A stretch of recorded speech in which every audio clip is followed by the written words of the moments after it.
Hey guys, and welcome back to We Film Things. We're all Christmassy up in here. I know it's still November, but can't get too far ahead of yourself, can you? I'm Eliska and I run this channel with Jack, and today's video is a vlog from Hong Kong. But I feel like I need to preface this video with a little disclaimer in that we went to Hong Kong, or probably 2 months ago by the time this video goes up. It was before the protests escalated to what they are now. So the protests started about 6 months ago now over a proposed extradition bill, but they've sort of grown into something much bigger and escalated especially after China's National Day, which was on the 1st of October, which is pretty much immediately after we left the city. Just bear that in mind when you're watching this and if you're contemplating going to Hong Kong. We really hope that the situation resolves itself soon. Now the disclaimer's done, let's get on into the video. Morning guys, we got up this morning at 4:45 AM to get to the top of Victoria Peak, which is the kind of picturesque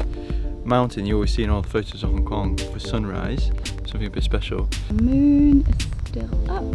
We got to the tram station at the top and just kept walking up the hill. So we were like, it's got to be the top, right, the peak. We've actually come too high up and we're now like in a off-limits radio communication centre where there's a wild boar roaming around. So weird. Oh my god, we're now super paranoid because we ran into a wild boar. They're pretty dangerous. When we were tusks. He had tusks and everything. He was a big fat guy.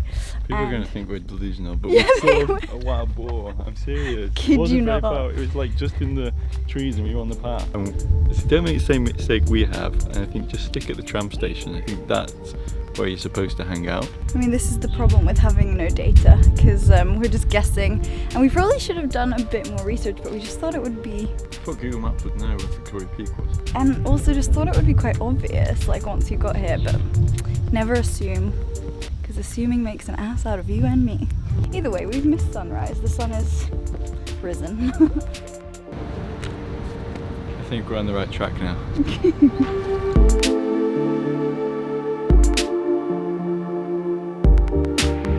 We have made it to a lookout point that actually looks out over the Hong Kong Peninsula, so...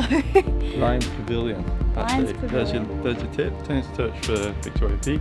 You literally don't have to walk anywhere if you take the tram up. We managed to walk past the tram spot all the way up over there. It turns out that that is not the place to go. This is a lovely view. It's quite easy to get to actually once you know it's just at the tram stop. But you know, it's kind of weird, it's very commercial. It's like a shopping centre up here. Like, look at this. I mean, there's a Gordon Ramsay street kitchen up here. It's not right. It's nice to come early in the morning. It seems lots of crowds later in the day. It's just us. Right, we've decided to go get the tram down because we've had a little hike around this morning already, and we think we're just on an earlier time scale than the rest of Hong Kong. I mean, it's only 7:30 in the morning, so fair enough. I'd recommend coming here in the evening. Everything's open until about 11 PM, but it's clearly geared towards the evening rather than the early morning. Hong Kong is definitely an evening city. Behind me is the Peak Tram, and it was built in the 19th century and it's been redone, but it's so good. You kind of pretty much like this, going up and down, and you kind of have to hold onto your seat. Eliska really wanted to do the tram. I was kind of like nonchalant about it, but I'm really glad we did. It's like the best, really good, really fun.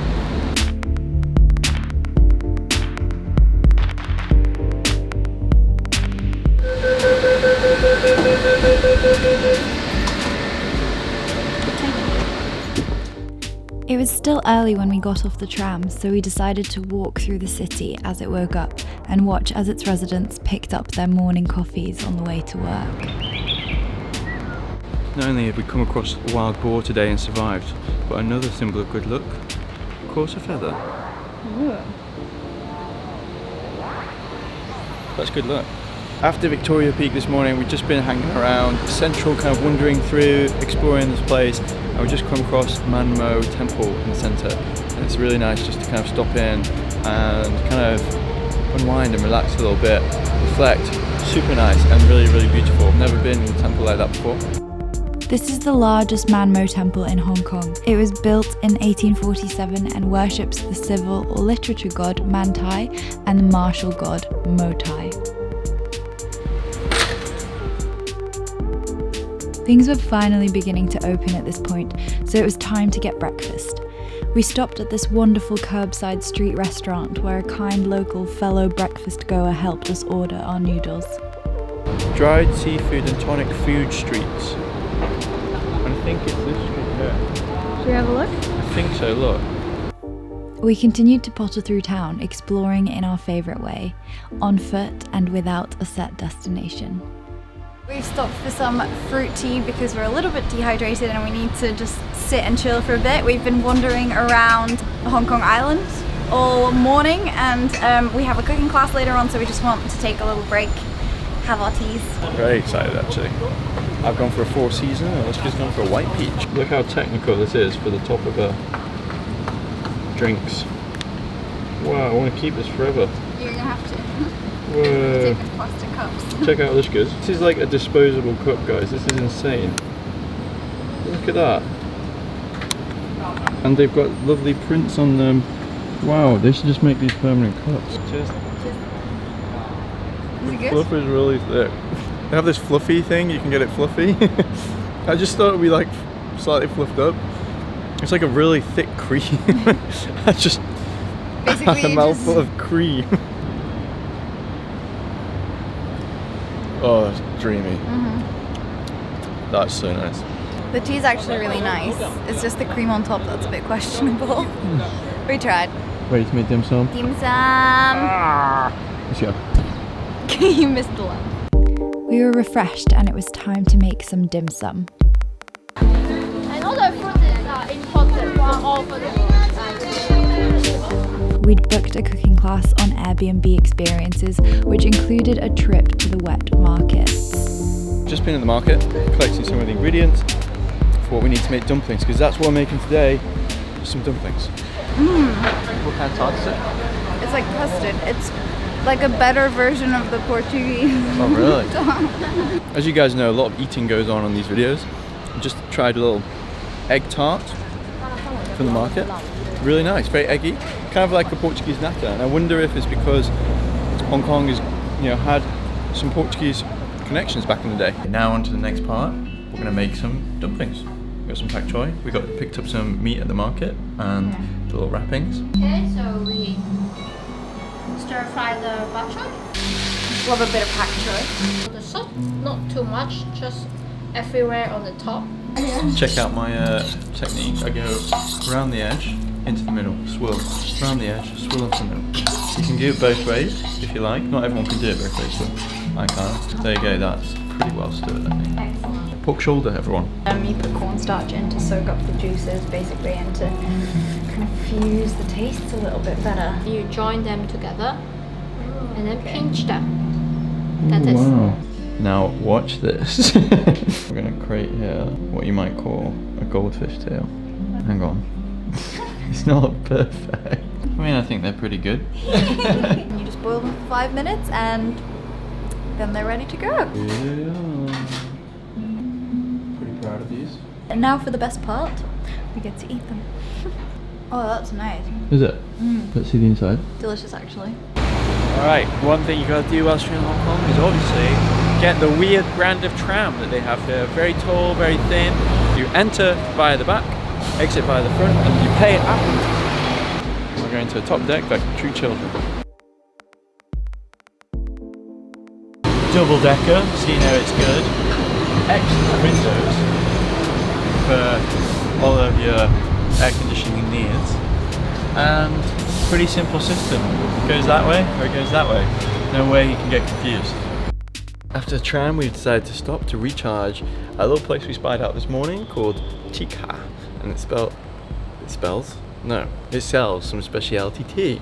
I've gone for the Da Hong Pao. Comes on these amazing little boards. I wish she was going for the Unity White tea. That's refreshing too.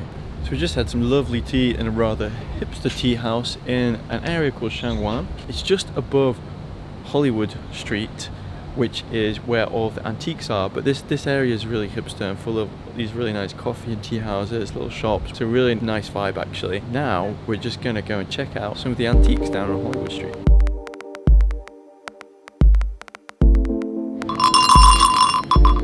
So we picked up a few things at the antiques street market, curios, a couple of gifts from people, and for ourselves, a little cat that goes like this, as is traditional, for good luck. This is, give you a sneak peek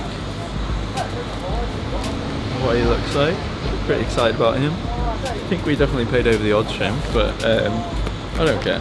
Very happy. Let's go and get a view of the city as night falls.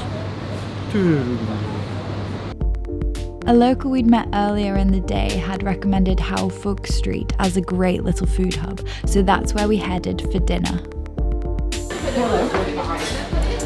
Fancied something a bit different, so we've gone for Taiwanese. This is a hot pot restaurant, but we wanted some rice. Very delicious actually. Can I have one of your chickens? Yeah, of course. And we finished the day on a high, enjoying some stunning views of the city from Sugar Bar. That was our first full day in Hong Kong, guys. We'd already done a food tour on the day of our arrival, so if you're a foodie, then definitely check that out. I'll have that linked on the screen here. So we had a couple more days in Hong Kong, so in the next video we'll be heading to the coast and out of the city. So there's plenty more content to come, so give us a subscribe if you enjoy this kind of travel content. In fact, leave us a comment below if you know what it's like in Hong Kong at the moment, because I know tourism was really suffering when we were there already, so I imagine it must be even worse now. But when we were there, the protests really didn't have any effect on our trip at all. If you know what the situation's like in real life, not just how it's portrayed in the media, then I'd be really interested to read that in the comments below. Give us a little like if you did enjoy it, and hopefully see you in the next one. Bye guys!